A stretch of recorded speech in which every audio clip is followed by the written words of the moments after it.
Bonjour à tous， je suis胡老师 bienvenue。 大家好，我是胡老师，欢迎来到我的频道。时光飞逝，转眼又是一年。Le temps passe vite, dans quelques jours, c'est le nouvel an chinois. L'année 2025 est l'année du serpent.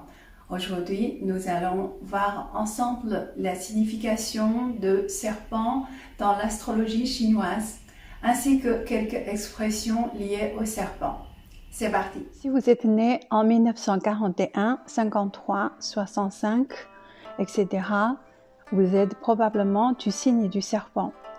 Le nouvel an chinois sur le calendrier lunaire commence souvent fin janvier ou début février. Si vous êtes né en janvier ou début février d'une de ces années, il est important de vérifier si vous êtes réellement serpent ou vous êtes appartenez au signe de l'année précédente.Le serpent est le 6e signe du zodiaque chinois. Il est souvent vu comme un animal mystérieux, réfléchi et parfois ambiguë. Voici ce qu'il représente dans la culture chinoise et l'astrologie chinoise. Sagesse et intelligence. Les personnes nées sous le signe du serpent sont souvent perçues comme réfléchies, sages et stratèges.Intuition et calme. Les serpents incarnent la prudence et la capacité à atteindre le bon moment pour agir. Charme et élégance. Il est souvent associé à un trait magnétique et à une certaine élégance naturelle. Quelques traits négatifs. Mystérieux et méfiant. Le serpent est parfois perçu comme trop secret ou difficile à comprendre. Manipulation. Sa nature rusée peut être interprété comme à la ruse ou un manque de sincérité. Possessivité, il peut être jaloux ou possessif dans les relations. Symbole culturel. Dans la culture chinoise, le serpent est un animal à double signification. Il symbolise la sagesse et la renaissance. Il est également considéré comme un symbole de rapidité et de charme fascinant.Il est souvent lié à l'énergie, symbolisant le mystère et l'introspection. Première expression liée au serpent est Hua She Tianzu. Hua, dessiné, She, serpent, Tian, c'est ajouté, Zu, ça veut dire les pieds ou les pattes. Donc cette expression littéralement veut dire dessiner un serpent et lui ajouter des pattes.Ça veut dire faire des efforts inutiles ou ajouter quelque chose de superflu qui cache l'ensemble.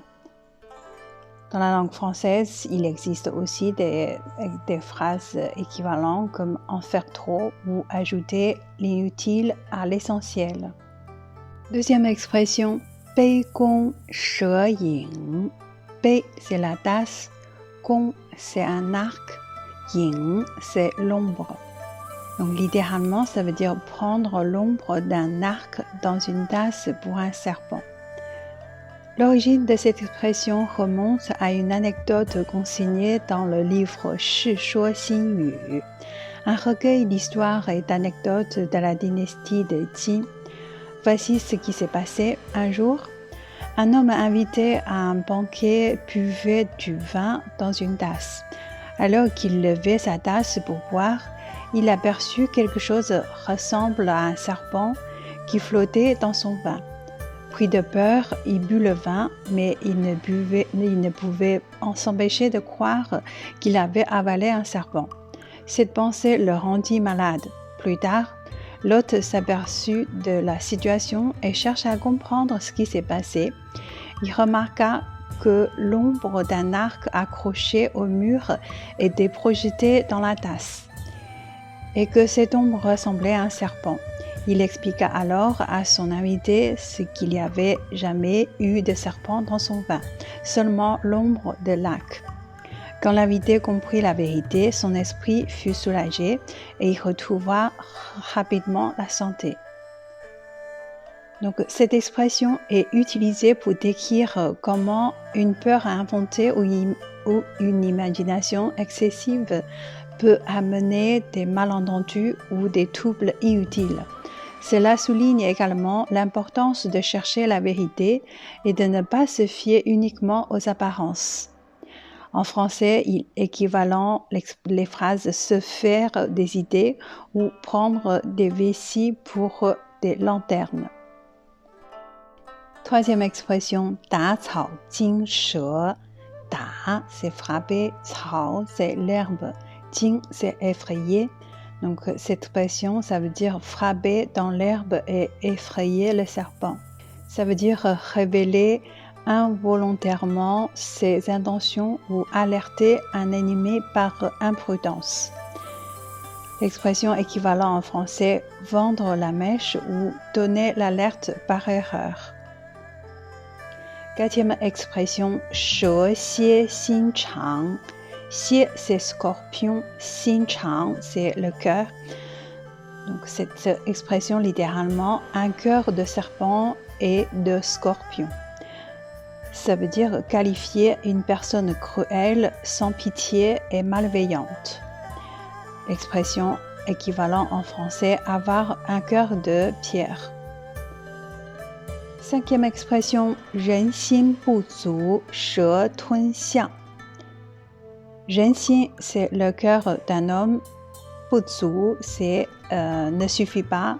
吞, c'est avaler. 象, c'est éléphant. Donc, littéralement, ça veut dire un serpent qui avale un éléphant. Ça veut dire avoir des ambitions irréalistes ou tenter quelque chose d'impossible. L'expression équivalente en français, avoir les yeux plus gros que le ventre. Voilà la signification du zodiaque serpent, ainsi que quelques expressions chinoises liées au serpent. Je suis Hu Laoshi, cette chaîne Ni Hao Ma a pour but de vous aider à améliorer le chinois, ainsi que découvrir l'avantage de la culture chinoise.